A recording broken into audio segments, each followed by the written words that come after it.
Así que, con el permiso de nuestro Padre que está en los cielos, con el permiso de nuestro Rebbe Yeshua HaMashiach, con el permiso de nuestro Jajam, con el permiso de nuestro pueblo Israel, que la paz y la bendición, la victoria sea sobre nuestro pueblo, le dé sabiduría a los dirigentes para tomar decisiones sabias y que no nos engañen los que nos quieren hacer daño. Y también con el permiso de ustedes, quiero comenzar con este tema. ¿Cuándo nació Yeshua? ¿Cuándo nació Yeshua? Así que vamos a decir la bendición que siempre decimos y comenzamos. Y decimos, Baruch atah Adonai Eloheinu melech haolam, asher kidishanu bemizvotav betzibanu al divrei Torah. Amén. Bueno, les decía, este tema del nacimiento de Yeshua es algo que hemos venido experimentando, que siempre, bueno, en la fecha que les mencionaba, el 25 de diciembre, se junta la gente, la familia, la gente, y pues a veces uno que ya sabe de dónde viene, por qué es que se impuso en la tradición, en el calendario, en las prácticas. Entonces, para algunos es un tiempo de celebrar, para algunos el nacimiento de Jesús, como que es lo único que saben, o como tradición, o otros, bueno, se juntan para comer, casi siempre se hacen los tamalitos, el atolito, y ahí, entonces, para nosotros, por eso es que estamos aquí hoy. Es cada fiesta que la Escritura dice y la celebramos. Entonces, ¿qué dice la Escritura? ¿Dónde dice la Escritura que nació Yeshua? Recuerde que es importante saber y conocer bien quién era Yeshua o quién es Yeshua, por qué es importante conocer todas estas cosas. Número uno, que para poder decir que Yeshua nació en Sukkot, era porque era una profecía. Y, por ejemplo, en Bereshit o en Génesis, el capítulo 49, en el verso 10, ahí nuestro padre Jacob, cuando bendice a los hijos, le dijo de Judá, de ti no se apartará el cetro. Y luego ya cuando termina el verso, dice, hasta que venga Shiloh. Shiloh se refiere al Mesías, a Yeshua, que para nosotros es Yeshua, es el Mesías. Entonces, hasta que venga Shiloh. Y luego le dice, alabarán. Entonces, para poder decir que Yeshua es el Mesías, tiene que ser hebreo, judío, de la tribu de Judá, y haber nacido en Israel y en una fiesta que estaba profetizado que iba a nacer. Entonces, hoy vamos a ver algunas evidencias. Entonces, el nacimiento de Yeshua tuvo lugar probablemente durante la fiesta de Sukkot, y vamos a ver más adelante por qué. Que casi siempre tiene lugar del 15 al 22 del séptimo mes bíblico, más o menos. Y que se corresponde a fines de septiembre y a principios de octubre. Este año cayó al principio, en los primeros de octubre. Entonces, se corresponde a ese tiempo. En el calendario secular, por supuesto. En el calendario bíblico es otra cosa. Entonces, vamos a entrar al tema. Entonces, para poder entender el nacimiento de Yeshua, primero tenemos que ir a buscar algunos eventos, personajes, y nuestra base va a ser Juan el Bautista, Yohanan el Inmersor. Esa va a ser la base nuestra para poder entender cuándo nació Yeshua y cuáles son las evidencias. Entonces, en Lucas, es un libro que nosotros conocemos, en hebreo es Hillel. Lucas capítulo 1, verso 5, dice, nos enseña que Zacarías era un sacerdote de la línea de Abías. Entonces, para entender eso, tenemos que entender que el sacerdocio en Israel estaba dividido en 24 clases o turnos. Había 24 clases o turnos en la época de Yeshua. En la época de él había eso. Entonces, cada uno de estos turnos enviaba, cada año enviaban dos representantes de ellos, enviaban dos representantes para oficiar en el templo durante una semana. Y vamos a ver para entender mejor esto, en primero, recuerde, cuando usted dice primera, está hablando de una carta. Cuando usted dice primero, está hablando de un libro. Entonces, primero de Crónicas, en el capítulo 24, del 1 al 19, si lo quiere leer todo, pero en los primeros pasajes, dice de la siguiente manera. Fíjese, no pierda de vista, aquí vamos a encontrar los 24 turnos de los sacerdotes. Y vamos a ver quién era el papá de Juan el Bautista y en qué turno estaba. Por eso vamos a encontrar la base del nacimiento de Yeshua. Y dice así: y estas fueron las clases de los descendientes de Aarón. Los hijos de Aarón fueron Nadab y Abiú, Elázar e Itamar. Pero Nadab y Abiú murieron antes que su padre y no tuvieron hijos. De modo que Elázar e Itamar sirvieron como sacerdotes.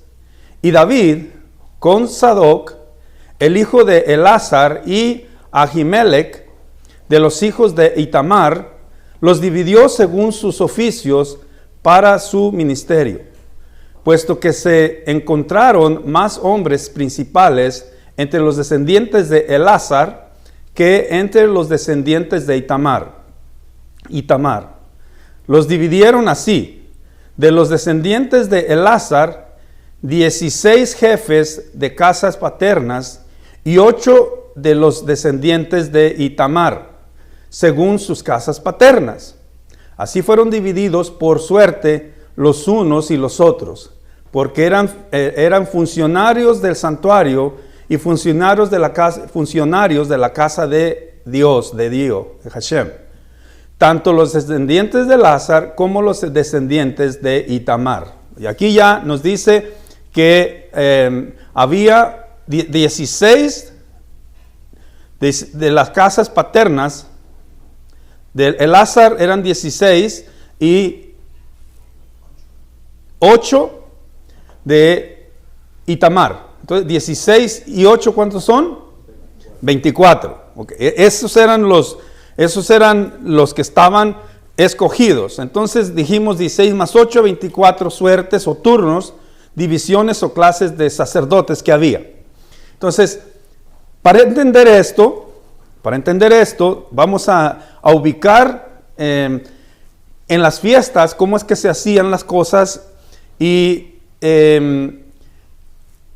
la Torah dice que 3 veces al año se iba a presentar todos los varones y ninguno se presentará con las manos vacías. Entonces, durante la tercera semana del mes de Nisan, todos los sacerdotes de los 24 distritos iban al templo para ayudar en las fiestas de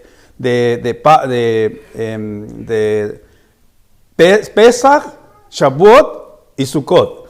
Y para no dejar lagunas aquí, en el libro de Hechos capítulo 2, Geburot, Hechos capítulo 2, solo para que tengamos una idea, ahí, para que usted vea que tenían que mandar mandaban a los sacerdotes, a los representantes, y para hacer un oficio. Iban a hacer un oficio. Entonces, Hechos capítulo 2. Fíjese, nada más voy a leer el 5. Porque voy a leer el 1. Dice, cuando llegó el día de Pentecostés, las traducciones, el día de Shavuot. En el 5 dice, ¿quiénes estaban ahí? Fíjese bien, porque es importante ver quiénes eran. No podemos generalizar. Entonces, como la Torah dice, 3 veces al año se presentarán todos los varones y ninguno se presentará con las manos vacías. 3 veces al año era Pesach, Shavuot y Sukkot. Entonces, ¿quiénes eran los que iban a subir? 3 veces al año se presentarán todos varones, hombres. Fíjese bien lo que dice el 5, Hechos capítulo 2, verso 5. Y había judíos que moraban en Jerusalén, hombres piadosos, procedentes de todas las naciones bajo el cielo. De todas partes subían. Aunque los acompañaban también las esposas en ciertos casos, porque por eso es que nuestro Rebbe nace en el camino, bueno, en Belén, pero él no vivía en Belén. Joseph no vivía en Belén, ni Miriam tampoco, sino que ellos en la próxima, porque va a tener segunda etapa, después de hoy, el martes vamos a seguir hablando de esto y vamos a ver por qué dice que nació en Belén, si él no vivía ahí. Pero para que no se quede en el aire, es que José, él era un descendiente de David. Y ahí era donde tenía que ir, se empadronaban ahí.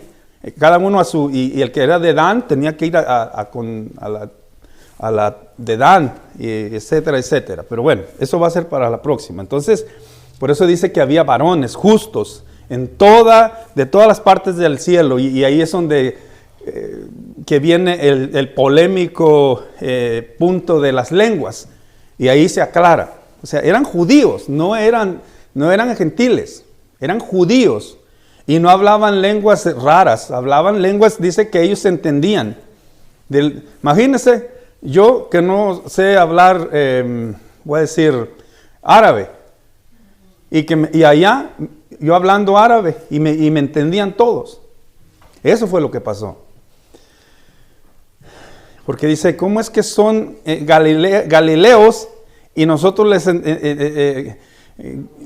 griegos y les hablamos, les entendemos nosotros, porque eran de todas partes, hablaban diferentes idiomas. Pero bueno, entonces dijimos que subían los sacerdotes a ayudar. La tercera semana se iban y ayudaban. Era durante la tercera semana del mes de Nisan. Iban todos, y luego también iban en Shavuot, y también iban en Sukkot. Entonces, Zacarías, él era sacerdote, el papá de Juan, de Yohanan. Por eso es Yohanan ben Zacarías. Él pertenecía a la división de Abiyá o de Abías. Y esto es lo que dice, por ejemplo, Yohanan, capítulo 1, verso 5. Dice, hubo en los días de Herodes, el que tenía el título de rey de Yehudá, cierto Cohen, cierto sacerdote, de nombre Zacarías, traducido, perteneciente a la división de Abiyá, casado con una hija de Aarón llamada Elisheba o Elizabeth. Zacarías estaba casado con una descendiente de Aarón. Entonces, fíjese, el primero de Crónicas, capítulo 24, verso 10, dice que la división de Abía era la octava. Era la octava. Entonces, esto significa que su turno se encontraba ubicado en la 10ª semana del año, excluyendo, dijimos, Pesach, Shavuot, cuando todos los sacerdotes tenían que servir en el templo. O sea, había en ese tiempo donde todos los hombres subían, todos los sacerdotes subían a ayudar. Ellos iban a ayudar. Pero ya cuando no tenían su turno, cuando no eran las fiestas, ellos tenían un turno para ir. Ahí los enviaban. Entonces, en Lucas, Gilel, capítulo 1, versos 9 y 10, vemos que Zacarías, el sacerdote, dice que estaba quemando incienso.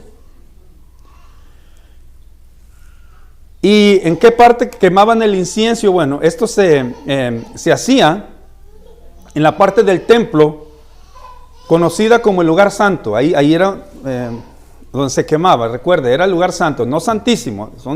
Se acuerda que era el atrio, el lugar santo y el lugar santísimo. Entonces, en el lugar santo, ahí es donde se quemaba ese incienso.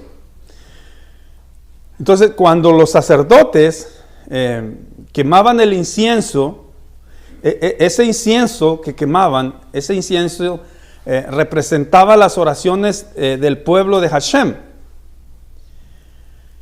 Y también en el templo recitaban 18 oraciones especiales. Se recitaban 18 oraciones.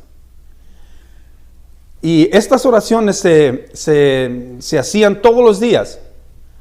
Y también se hacían 2 veces al día. Una se hacía en la mañana y la otra se hacía en la tarde. Entonces, para parte de esta oración, de estas oraciones, se rogaba al Eterno que enviara a Elías, a Eliyahu, que venga Elías, según Malaquías, capítulo 4, verso 5. Si usted después lo puede ver y anotar y ya para que usted lo pueda dar en otro lugar, enseñarlo.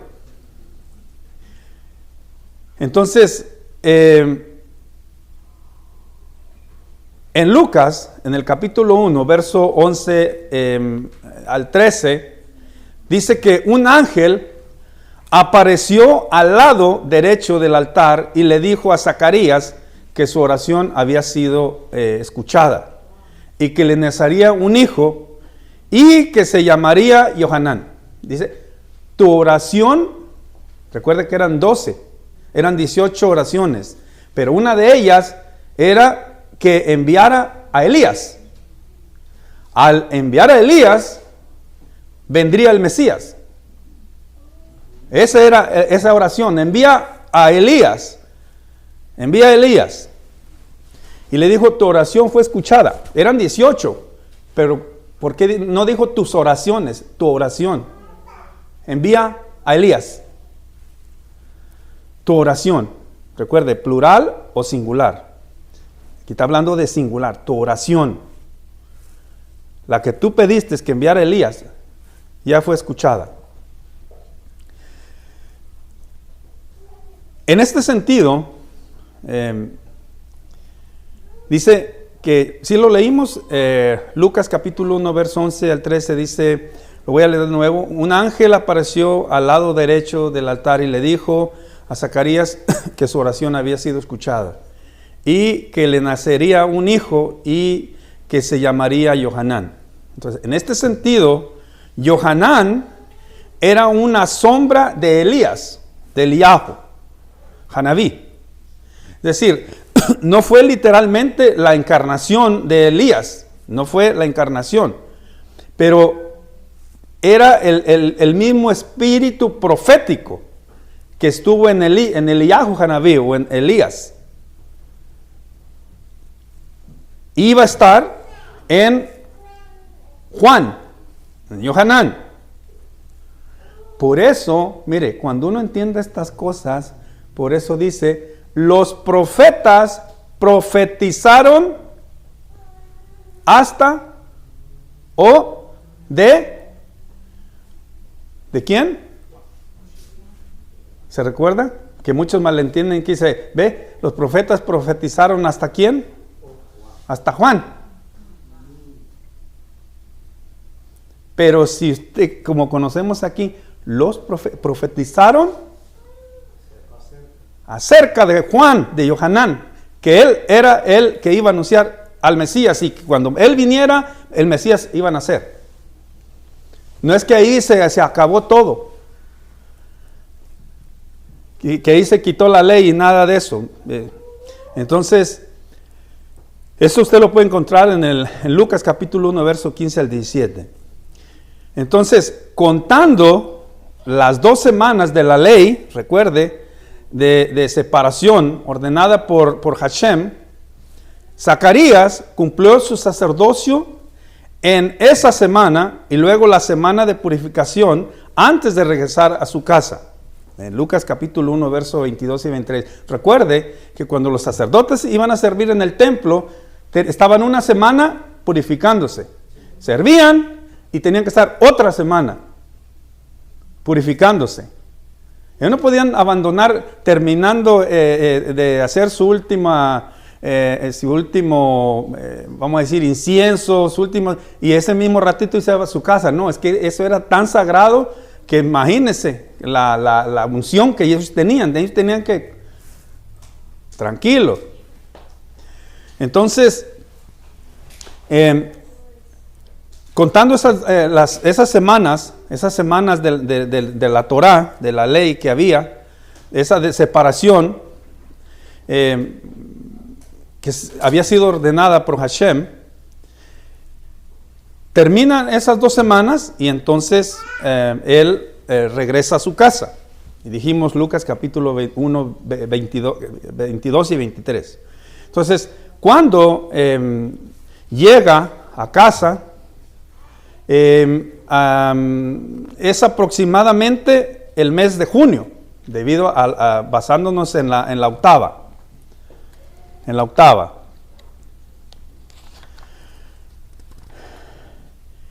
Entonces, aproximadamente él llega en el mes de junio en el calendario secular, más o menos. Entonces, aquí, cuando él llega a su casa, si contamos 9 meses de embarazo de Elisheva, entonces significa que lo más probable es que Johanán nacería para el tiempo de Pesaj, más o menos, del año siguiente, que normalmente ocurre entre más o menos a fines de marzo o a principios de abril, en el calendario secular que conocemos. Entonces, este es un dato muy importante, porque en la tradición judía, y todos ahorita van a decir, o ya lo saben, en la tradición judía, Elías vendría para Pesaj. Para Pesaj. Y esto es lo que explica por qué en Pesaj hay una copa especial reservada para Elías.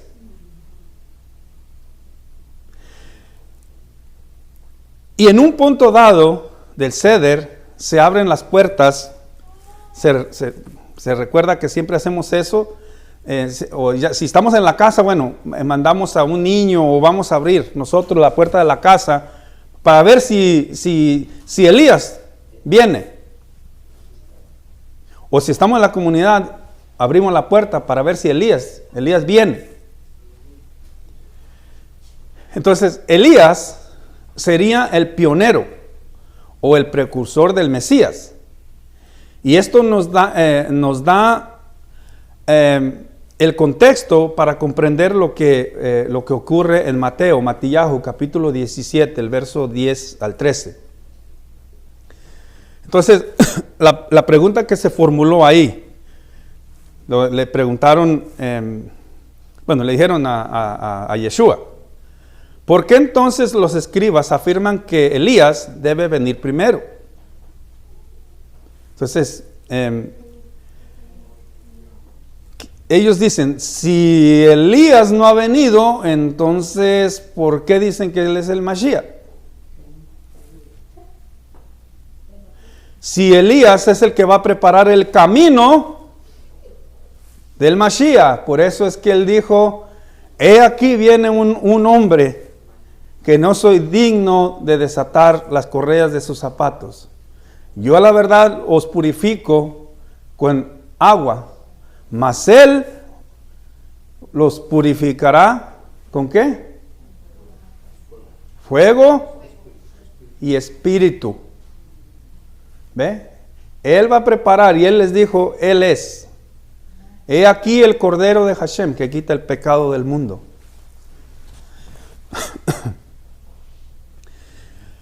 Entonces, Lucas capítulo 1, 26 nos da un dato. Y dice, en el sexto mes del embarazo de Elizabeth, el ángel Gabriel, el Malach Gabriel, se le apareció a Miriam, que se conoce como María. Miriam es el nombre hebreo de la madre de Yeshua, nuestro Rebbe. Dice, se le apareció a Miriam indicando que ella quedó embarazada para este tiempo. ¿Ok? Entonces, ¿cuándo quedó embarazada Elisheba? Junio. Por ahí en junio, posiblemente fue a finales por ahí de junio. Entonces, fíjese bien este dato. Si Elisheba tenía 6 meses para entonces, y su embarazo comenzó en junio, entonces 6 meses más tarde, nos indica que Yeshua fue concebido milagrosamente en el vientre de Miriam para el mes hebreo de Kislev, que se corresponde al mes secular de diciembre. O sea, unos celebran su nacimiento en diciembre, pero la Torah nos dice que fue concebido en diciembre, porque son 6 meses. Entonces dijimos junio, julio, agosto, septiembre, octubre, noviembre, diciembre, en Hanukkah. En Hanukkah fue concebido. Ahora vamos a seguir. Entonces esto es interesante porque el 25 de Kislev se inicia la fiesta llamada Hanukkah, y está en la escritura. Está en la escritura, lo vamos a ver después. Juan capítulo 10 del 22 y 23 dice, y celebrábase la fiesta de la dedicación. Y Yeshua andaba por ahí, por los pórticos de Salomón. Andaba celebrando Hanukkah. Entonces, dijimos que el 25 de Kislev, que viene siendo diciembre, más o menos, se inicia la fiesta llamada Hanukkah o dedicación, que fue conocida también como la fiesta del segundo Sukkot. Así se conocía también. ¿Por qué se llamaba así? Bueno, porque por cuanto mientras los judíos estuvieron sometidos a los griegos, no pudieron santificar la fiesta de Sukkot de 8 días. Y luego Hanukkah se transformó en una fiesta de 8 días. Lo cual hizo que muchos vieran en cada Hanukkah una extensión de los 8 días de la fiesta de Sukkot. O sea, todavía va por ahí. Entonces, si Yeshua fue concebido al final de diciembre, que es Hanukkah, 9 meses más tarde, esto nos coloca en el mes de septiembre. Recuerde, septiembre. Entonces, si decimos diciembre, enero, febrero, marzo, abril, mayo, junio, julio, agosto, septiembre, 9 meses. Entonces, Yeshua tuvo que nacer a fines de septiembre o a principios de octubre. A principios de octubre. Entonces, si Yeshua fue concebido al final de diciembre, 9 meses más tarde, esto nos coloca en el mes de septiembre, principios de octubre.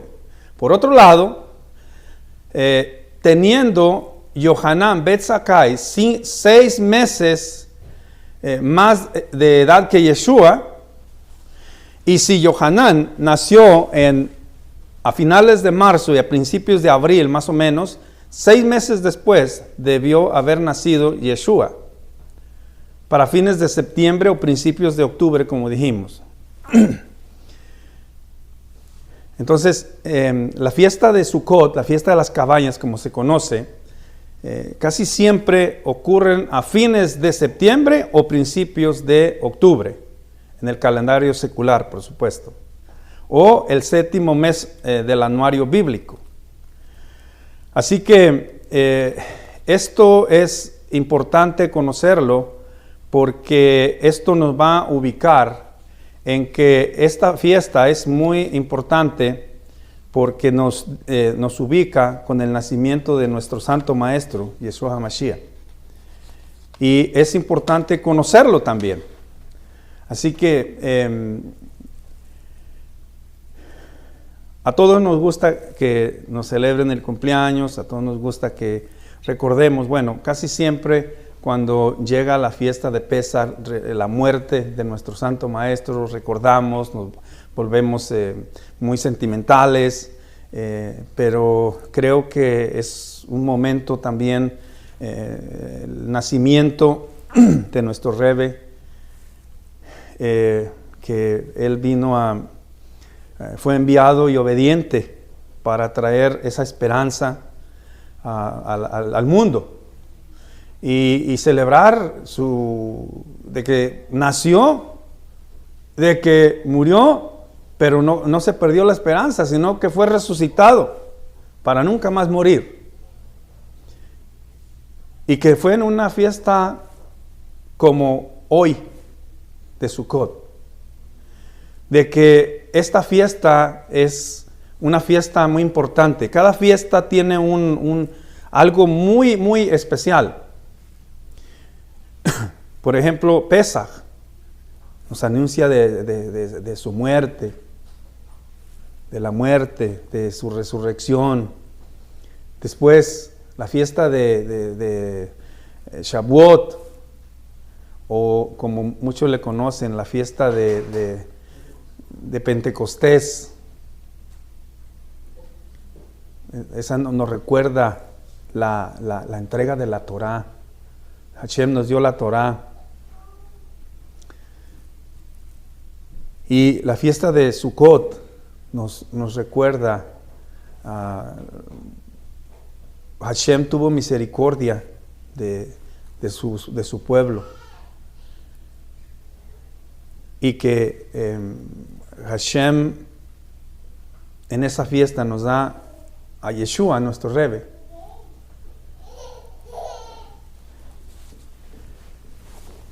Anoche, ¿verdad que dormir en la azúcar no es lo mismo que dormir en la cama? Se está despertando uno y yo digo, si nosotros con 7 días ya estamos, ay, ¿cuántos días faltan? Imagínense los hijos de Israel, 40 años en el desierto. Decía el otro día, cuando estábamos en la azúcar, no, que está haciendo mucho sol y estábamos ahí, y le digo al hermano y tía, no, el próximo año lo vamos a hacer Sukkot en el hotel de Beverly Hills, ahí con aire acondicionado y con todo. Le digo, miren, por eso el Eterno nos dice, practica para que te des cuenta, para que te des cuenta, porque cuando una persona que no ha tenido pobreza, no sabe lo que es, que siempre lo ha tenido todo. Una persona que ha sufrido la pérdida, puede ser la muerte de un ser querido, de su esposo o de la esposa. El que no lo ha vivido se imagina, pero vivirlo es otra cosa. Y siempre me acuerdo la hermana Catalina. Conocimos a su esposa, una pareja tenían como unos 80 y como 90 años. Siempre andaban de la mano. Cuando falleció su esposo, que descanse en el Gan Edén. Estábamos pues ahí acompañándola. Y siempre pues uno tiene a veces buenos deseos. Y como alguien dijo una vez, hay gente que piensa lo que va a hablar, pero no piensa lo que va a hablar. Y una hermanita con muy buenos deseos llegó y le dice: hermana, mire, no se preocupe, usted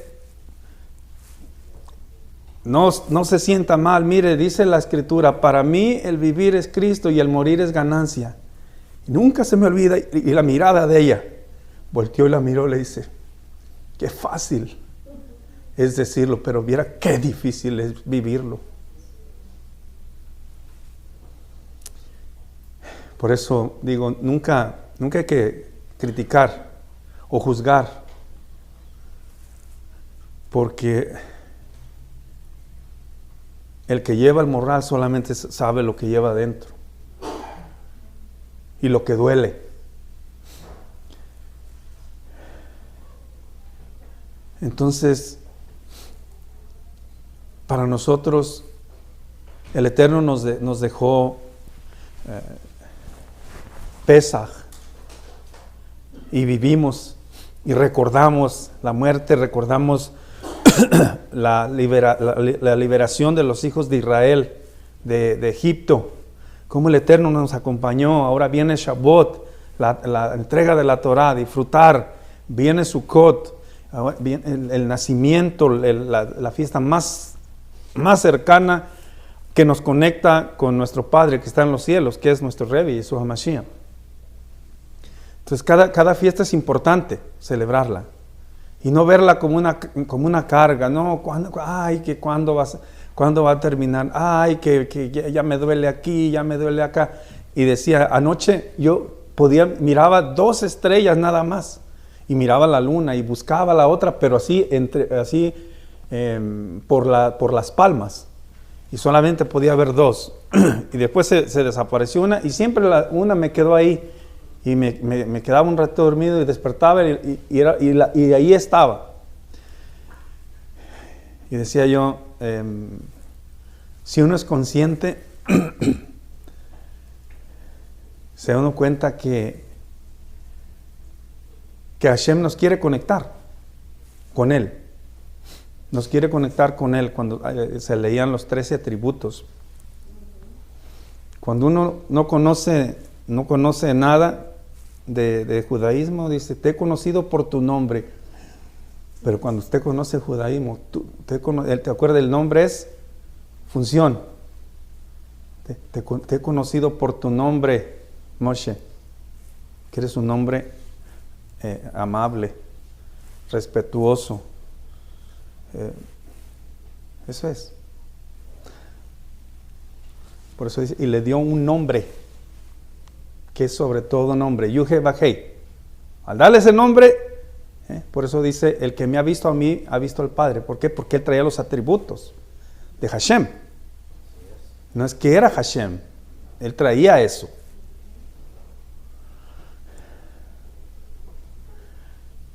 Para concluir, siempre, cada fiesta, hay que hacer conciencia de esa conexión con Hashem. Por eso el Shabbat, esa conexión, no es solamente preocupándome de no encender el fuego, de no hacer esto, de no hacer esto otro, de no hacer esto. No, es la conexión. Pesach, lo mismo, Shavuot, Sukkot, que pensemos más en esa esencia, más que en las prohibiciones, enfocarnos en todo aquello que Dios me puede castigar. Así que hoy recordemos ese nacimiento de nuestro Rebbe, ese regalo del cielo, y que esto no solamente sea un tiempo de teoría, sino un tiempo donde nos acerquemos más a Hashem. hacer conciencia de ese nacimiento, de esa promesa, y que cuando hablamos de nacimiento, vimos su estrella, que si estamos conscientes que Yeshua nació, entonces acercarnos más a Hashem.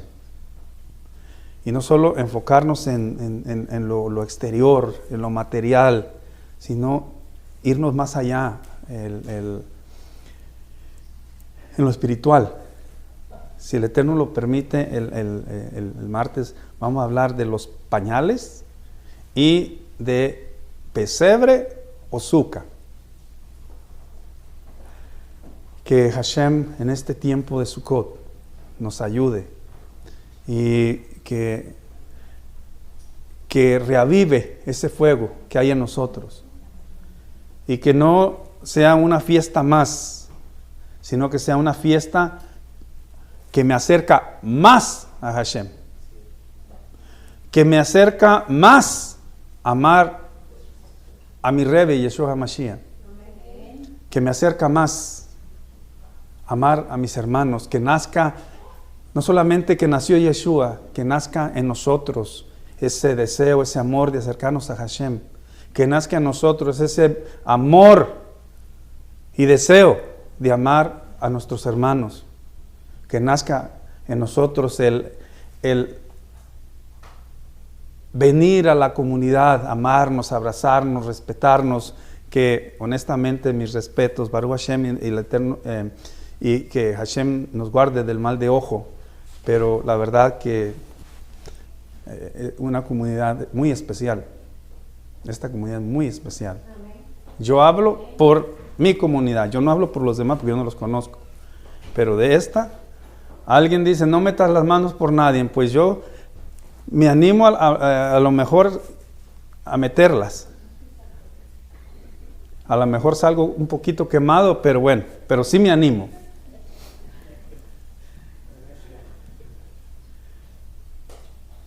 Que nazca en nosotros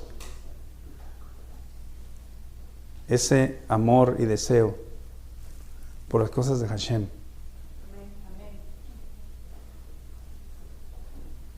Hacer ese tiempo, la verdad a veces uno va corriendo y no le puedo mentir. A veces uno sale corriendo en la mañana y no se ponen los tefilín. Y el domingo es el día de dormir y nos fuimos. O nos olvidamos de poner el talit.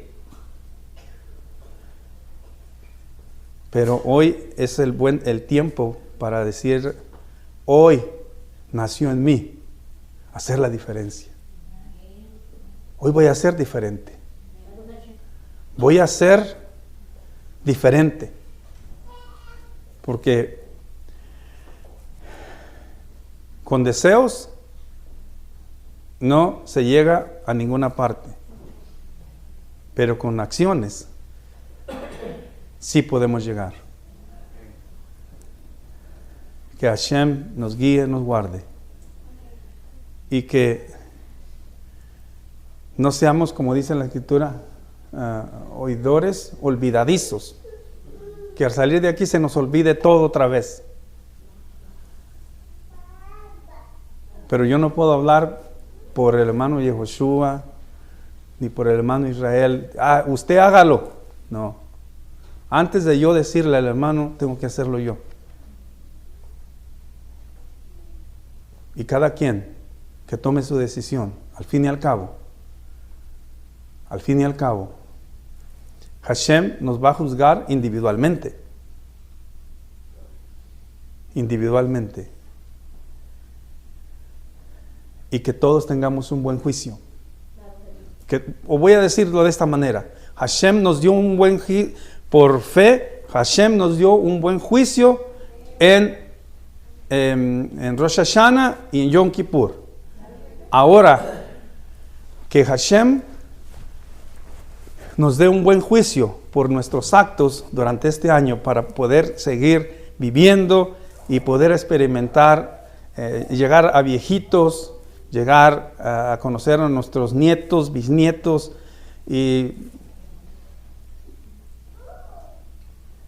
que podamos decir, como dijo Rab Shaul, he peleado la buena batalla, he acabado la carrera, he guardado la fe, por lo cual me está guardada la corona de justicia, la cual me dará el Señor juez y justo, y no solo a mí, sino a todo aquel que ama su venida.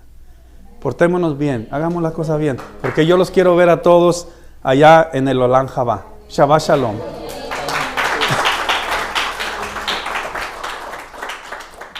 Continuación,